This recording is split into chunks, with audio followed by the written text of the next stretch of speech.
सणसूद असला ना, की संदीपचं हे नेहमीचंच आहे. त्यांच्यामुळेच मला सकाळच्या देवपूजेला चक्क दुपार झाली होती. नंतर मी माझं आवरलं. कालही मला बाहेर जाता आले नाही म्हणून मी आज घरीच Blinkitवरून राखी आणि स्वीट मागवलं आणि त्यावरती अनेच्या आवडीची राखी मिळाली म्हणून अजूनच छान वाटलं. नंतर आरतीसाठी छानसं ताटही रेडी केलं.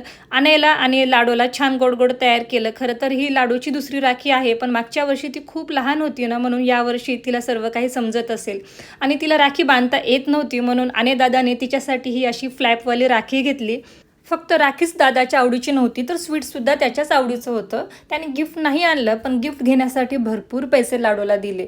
आज लाडूचे पप्पा रोजच्यापेक्षा लवकर ऑफिसला गेले होते म्हणून तिच्या मम्माचं सर्व काम राहिलेलं, पण राखी बांधून घ्यायला मात्र वेळेत आले होते. लाडूने त्यांनासुद्धा छान राखी बांधली आणि स्वीटही भरवलं. आमच्याकडे पप्पांनासुद्धा राखी बांधली जाते. नंतर स्वयंपाक बनवायला घेतला. सर्व काही झालेलाच होता. फक्त गरमागरम पुरी बनवायची होती. गोलपुरी बनवायला खूप वेळ लागेल म्हणून ही शॉर्टकट पद्धत वापरली.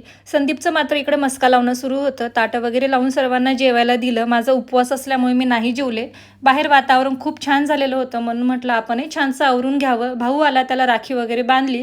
त्याला व्हिडिओ आवडत नाही म्हणून शूट नाही केलेला. मग आम्ही घराजवळच असलेल्या या शिवमंदिरात आलोय. बाहेर आल्यानंतर लाडूला अजिबात कडेवरती यायचं नसतं. कितीही वेळा पडली तरी स्वतःहून उठते आणि परत चालायला लागते आणि भोबू दिसल्यानंतर तर खूप जास्त आनंदी होते. दर्शन वगैरे घेऊन आम्ही घरी आलो. आल्यानंतर उपवास सोडायला घेतला आणि असा होता आजचा दिवस. भेटूया लवकरच. बाय.